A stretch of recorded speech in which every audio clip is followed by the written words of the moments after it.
you make sure that your points are tops, so that you can go into that quota of that region firstly, and then if you're also lucky again, you get that other allocation that comes from other regions who don't get that quota.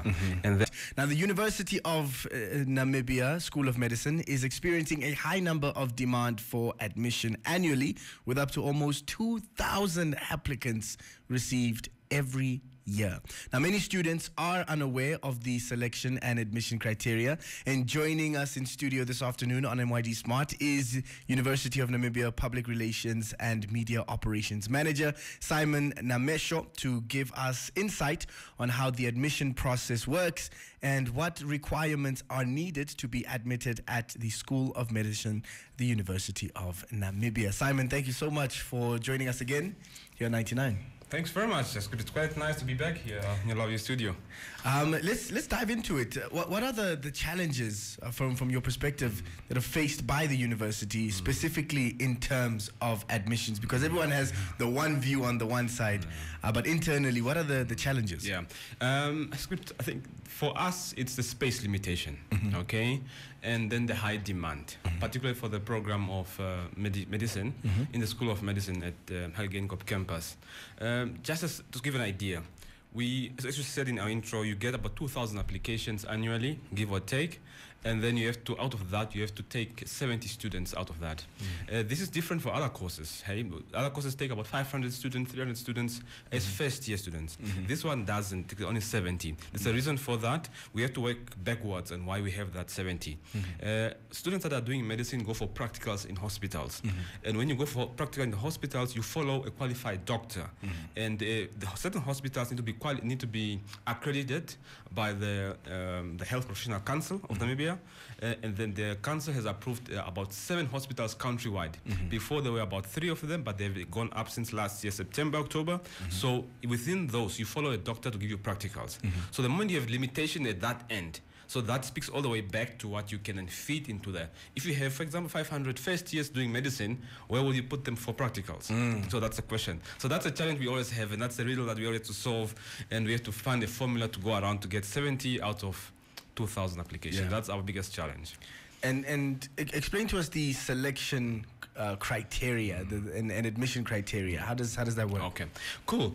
For you to get into the School of Medicine, into the medicine program, they look at 3 things, or 2 things specifically.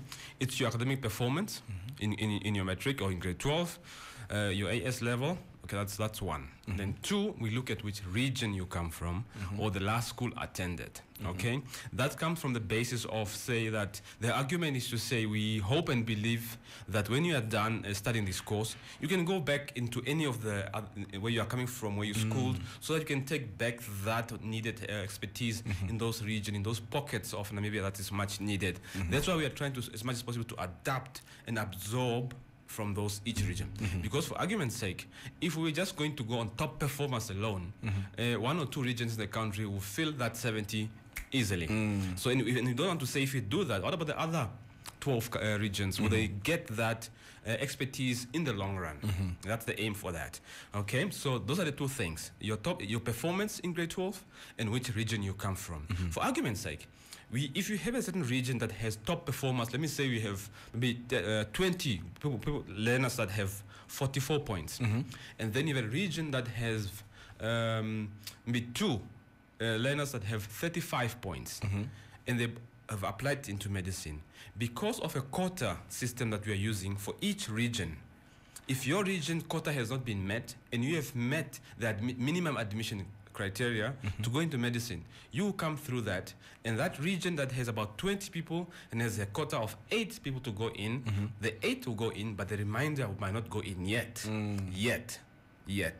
Okay, so now let's say there's a quota for a certain region and there's no one that applied from that region, so that number then goes to the other people that come from that 20. So it's 20 minus 8, and then we look at, okay, there are 12 more left.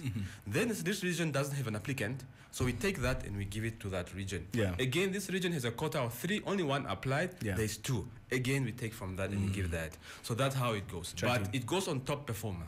So, and also that's why sometimes you find where somebody has 35 or 36 have been admitted.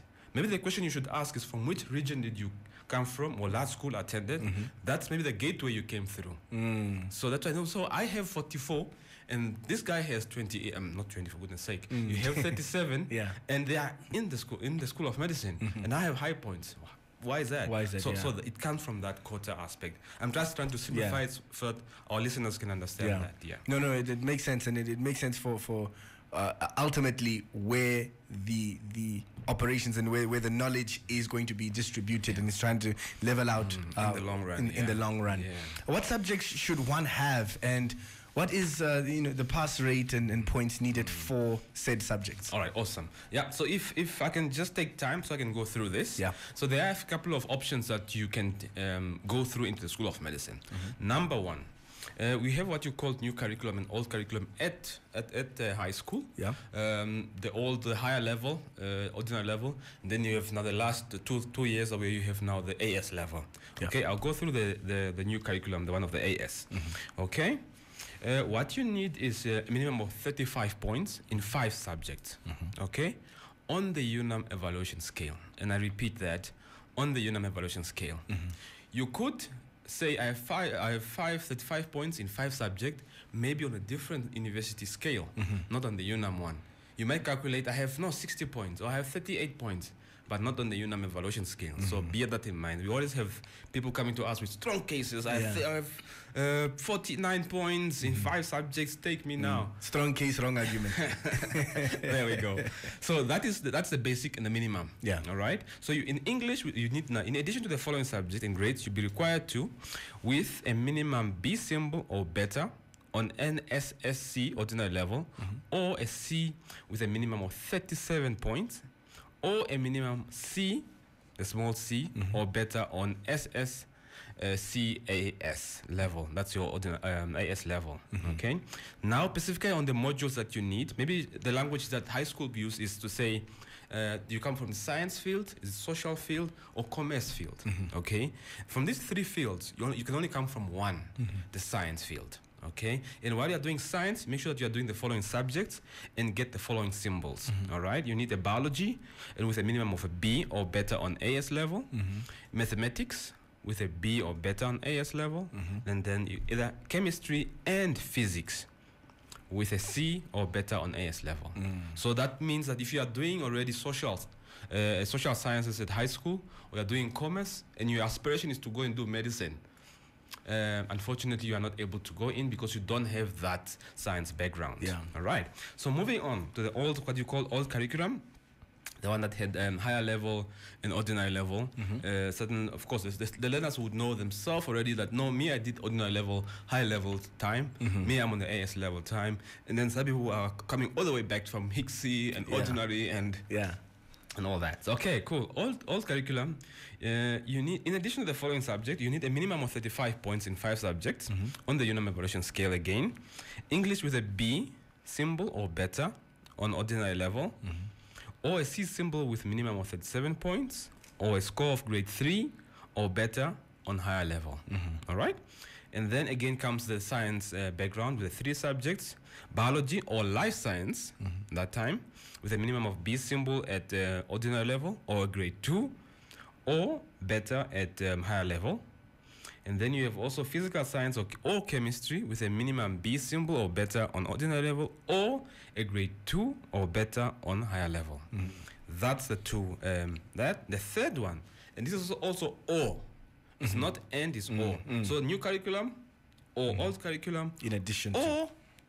Or a complete undergraduate degree program in pharmacy, nursing, dentistry, or other health-related degree program at a minimum of bachelor or bachelor of technology level.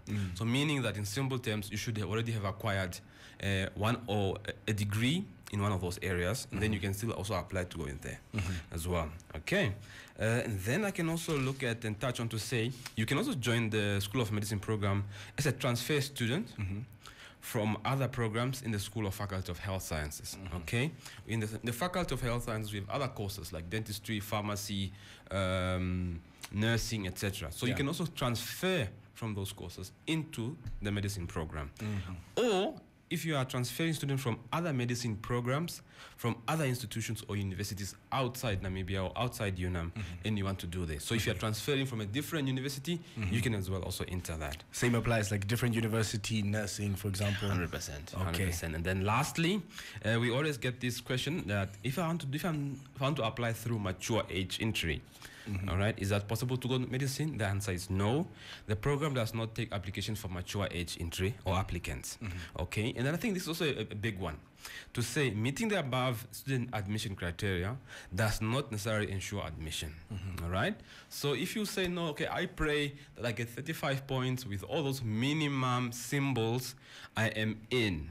No, it does not guarantee you to go in. It's because it's quite competitive, and there are so many learners and there are so many prospective students who want to go into this program with very, very high points, and they don't make it into the program. Yeah. So don't just pray and say 35 points, I'm in. Yeah. No, it doesn't work like that. The higher your score, the better you increase your chances.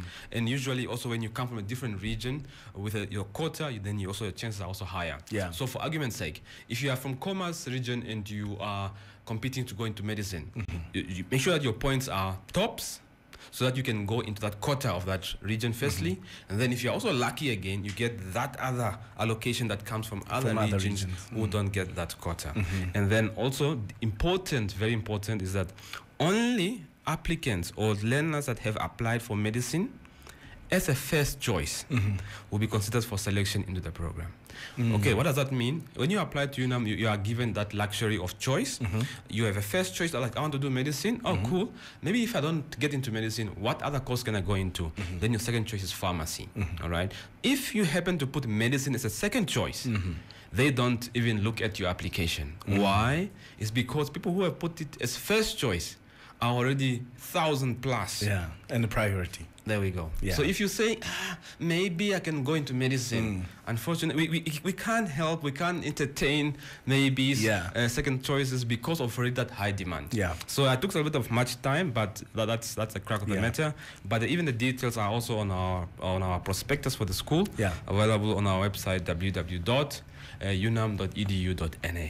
It's a very competitive, and the future is daunting. You know, students are stressed, and application times is always a mess in the household of, you know, where's that report card, where's this, where's that.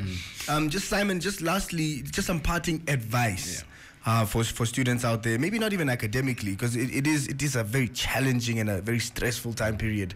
Any final pieces of advice maybe that you have for students and learners that are listening right now that are extremely stressed, and they heard all this information, now they're saying, where do I start? Yeah, cool. I always say, okay, the planning, starting early to study is always good. Write down your goals. If you are saying you're aiming for all A's or for all B's, write it down in your books, write it down in your first page, visualize that, let it be in your front of your eyes constantly, so that at least you're able to say that. They say that if you're aiming for the moon, if you don't get there, you land among the stars. If you don't get all your A stars, then probably you can get all the A and all the B's. So I would say write down your goals. So look at them every day so it reminds you, it stays fresh in your mind. That is one of the tips I can give them. Then lastly is just to say, you can also as a school or as a group of learners email us or ask us to say, no, look, I want to come and do a campus tour at the Hagegengop campus where the School of Medicine is housed, so that I just also visualize, I take that in, I feed my aspiration, I feed my energy, so I literally like, oh, I can feed my drive as well, my aspiration. Then you can do that. You just drop us an email. I can share my email address as well. It's snamesho@unam.edu. snamesho@unam.na. If you drop us a line just to say, oh, I want to come as a group, our school want to come to Windhoek, or is happening to be in Windhoek in September or in June, and they want to make a campus tour. Yes, that campus is one of the big flagship campus, and it's such a beautiful campus. If you get there, you really get that wow factor. You get to see all our facilities, all the learners in the, the students in their codes, and it just gives you that aspiration. It gives you that extra oomph if you happen to be in the city. If you're schooling in Windhoek already, it's even a bonus. Just find a way to get to our campus, and we help to help and feed your aspiration and dream. And I can co-sign and say the campus is absolutely gorgeous. I've been there multiple times as well, and it is quite the sight to see. There's your information for the learners out there and parents who have students and children and potential, School of Medicine students that want to be there. Is focus on the dreams and starve the distractions. Simon, thank you so much for joining us and giving us all the information. Always a pleasure. Thanks very much. That was Simon Namesho, who is at the University of Namibia Public Relations and Media Operations Manager. Thank you so much for joining us. It is International Women's Day, and we are continuing with the celebrations in music. Mariah Carey up next on 99 FM.